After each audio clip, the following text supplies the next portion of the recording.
A 498A is also filed every time. जब भी हम, whenever you see a case of DV Act, 498, FI under 498 is there. It's always there. The next is your we talked about protection officers. There is a punishment for protection officer also. Let's suppose a protection officer is appointed to the women and that's her duties and he doesn't fulfill the duties. Here, this protection officer can also be given an imprisonment of 1 year and a fine of 15,000. It is not just for the grief, protection officer might take money from the husband or anyone else, okay, fine, he won't do the work, or just like that, he's just a lazy person, he doesn't do his work.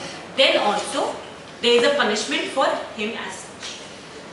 The last thing here is that there are rules made in this regard. Central government is actually under section 37, they are free to make, these are only acts, but they require certain rules and regulations. So it is a power given under section 37 to the central government to make any rules, any regulations, qualifications, that what should be a qualification of a protection officer. We know the qualification of a magistrate and police officer, what should be the qualification of a counsellor, a welfare expert, all these things, they are not being clear. They say appoint a protection officer, appoint a welfare expert, tell them to go to counselling. What kind of counselling? So here section 37, in this power, encompassing power has been given. You can give an entire what is to be there, what is not to be there. What is to be the qualification of a protection officer, what should be the qualification of a service provider if there should be any, what should be the qualification of a welfare expert, all things. Again, if sometimes there is no protection officer, a police officer can be entrusted with the same duties. Might be possible in that area, there is no protection officer. Though, still because this law is still in progress, just a 10-year-old law. Yes. Ma'am, what are the general qualifications of a protection officer? General, she should be a woman first. She should be a woman. Then they have prescribed qualification as that she should be, a little well built, and then should be having a little training in self-defense. That is the basic they have given. But there is nowhere where you can find the entire qualifications. That they have left to the central government, whatever the rules they make, while appointing or while giving someone entrusting someone a job as a protection officer. Okay, any doubt in these? Actually, they're just bare provisions I told you. There are a lot of intricacies involved in that. But I think my time is actually over. Because I have to give a Dowry Prohibition Act also. I'll take 15 more minutes for Dowry Prohibition now. Domestic violence, clear that the general acts. When someone comes to you, at least you know the basic. So कहते हैं ना हमको एक shell पता है उसका अब अंदर क्या है that we have to look upon, we have to find the cases and everything else. Because whether this act is retrospective in operation or not, it is retrospective in operation. This act, so someone who has been faced with domestic violence for 10 years till 2004, can't she claim under this law? Obviously she can claim. You cannot say that okay fine, this law comes in 2005, you were being subjected to domestic violence in 1997, we won't give you any kind of relief. That cannot be said. Okay, the day the person came to know, okay, now DV Act into force, he stopped tormenting the wife or the brother or the mother. That cannot be the situation. Now, what exactly when we talk about, if you see according to the Dowry Prohibition Act is nothing. Why? Dowry Prohibition Act is now to be read with Dowry Prohibition, Maintenance of Gifts and Present Rules 1985. In a gist, if I tell you, if someone can give a list, provide a list, I am giving, what they say that if somebody, a bride and a bridegroom are getting something as a present and a gift and is in written form, then it is not dowry. This is actually the crux of it in a sense of how they define dowry. Dowry say that if there is any amount, whether cash, jewelry, property, anything, in connection to marriage. In connection to marriage, you say, the A says, okay fine, you give me 10 lakh because my son is a government servant, then I am going to marry to you and then I am going to marry your son to a daughter. Or the person himself says, okay fine, I am this, I am working as this and this is that and I want 20 lakh rupees as my dowry. So, on these conditions only I will marry your daughter if you give me 20 lakh rupees. So they say, this is dowry, this is not allowed, this is the definition of dowry. Now one more thing, in UP this definition works. But in other states, the definition has been changed. Like in Punjab, they have included कि अगर कोई चीज उनके यहाँ होता है Sitka, जिस time पे होता है उस पे वो सगन के टाइम पे कुछ और देते हैं, तो क्या वो भी डाउरी है कि नहीं है? So in that regard, they have given long definitions for different states. But because UP, they have no amendment, state amendment, so this definition works for us. This is the definition. Now they have specified that if any gifts or present which is given to a bride or a bridegroom at the time of marriage and which is included in the list provided, which is maintained under your section 1985 rules, then that is not a dowry. So if you really want to take dowry, what you have to do is say, okay, fine, we will write down everything.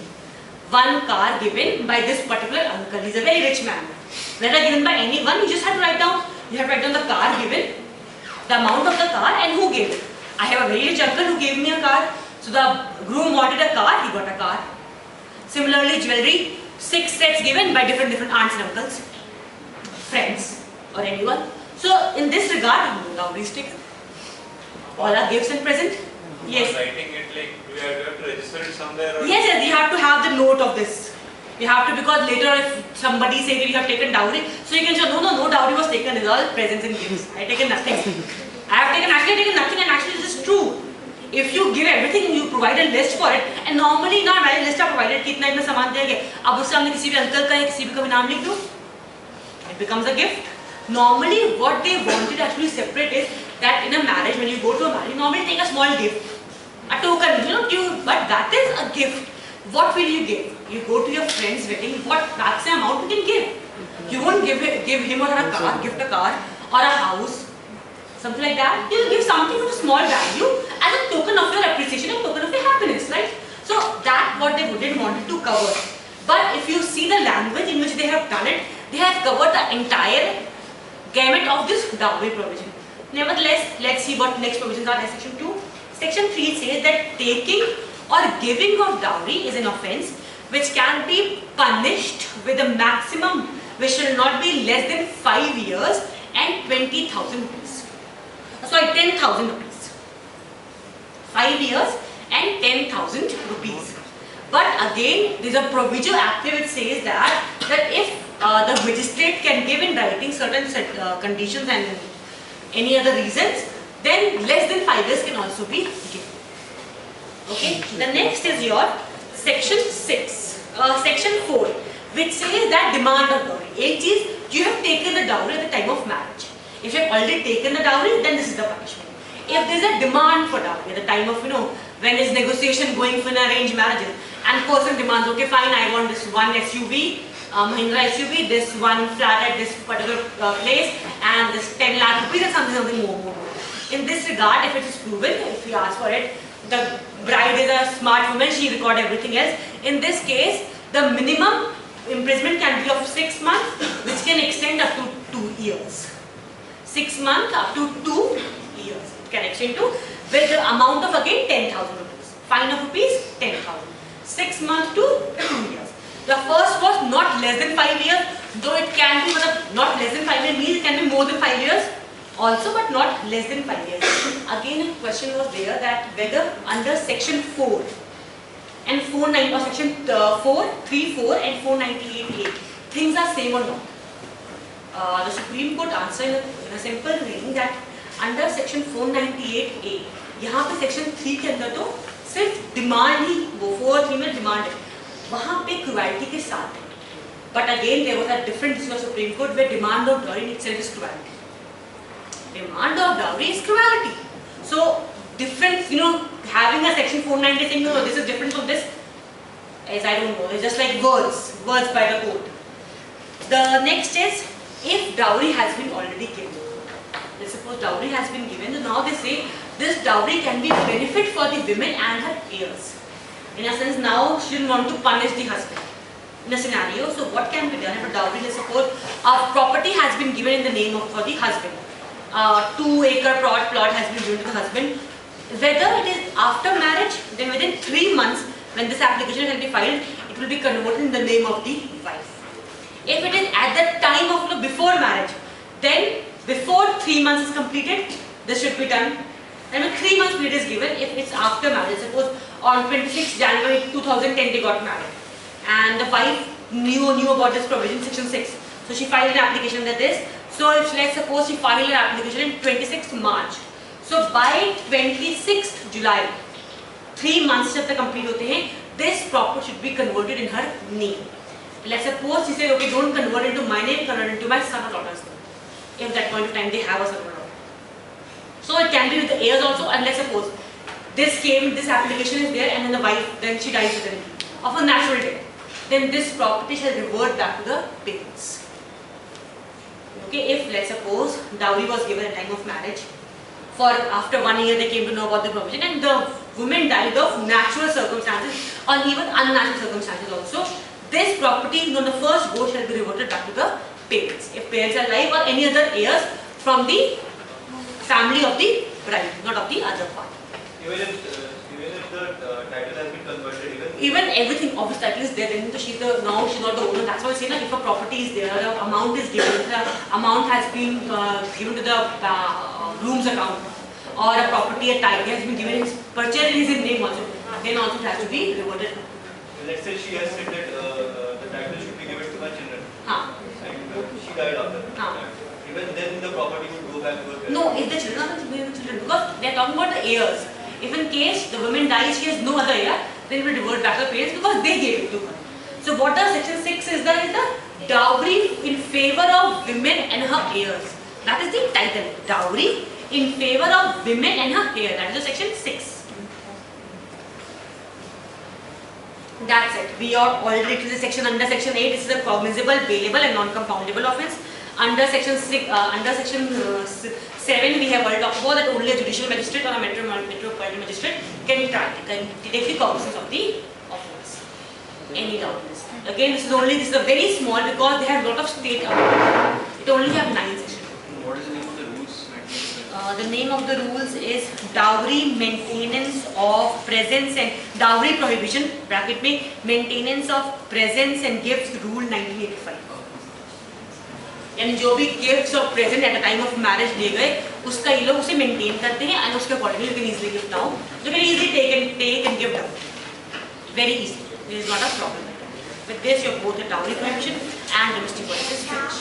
The presumption clause of the act that the burden of proof is on the other party it's a lot of in the issue like they say that it is being misused and all of that. See, whenever there is some kind of this, because after section 114B of Indian Evidence Act, there is a presumption in favor of the person who is being accused of it. That always shift. This is again the basic principle of our criminal system. It says that innocent until proven guilty. यहाँ पे he is guilty until proven innocent. So even though if it be misused or not, because it's a bailable offence. It's a bailable offence and it's non-compoundable, but it's cognizable. So in this regard, they say that there is no question regarding who will have the burden of proof. It is there on the person who is being accused of taking dowry. Let's suppose a negotiation for a marriage is going on, and here they are talking about some other aspect of money, and the girl tape it up and they can show it that okay fine they were demanding dowry. In this also they have to prove that okay we were not demanding dowry. This was something totally different, and this is a half-baked truth. But then again, you cannot help. In few regards, like in cases of rape, dowries and all these things, the presumption is in favor of the victim or the state as such. Presumption in favor of the state and the accused who has to prove himself, not the victim. Okay. Any questions? Done? Thank you, class. We have a separate lecture from Manwendra sir. So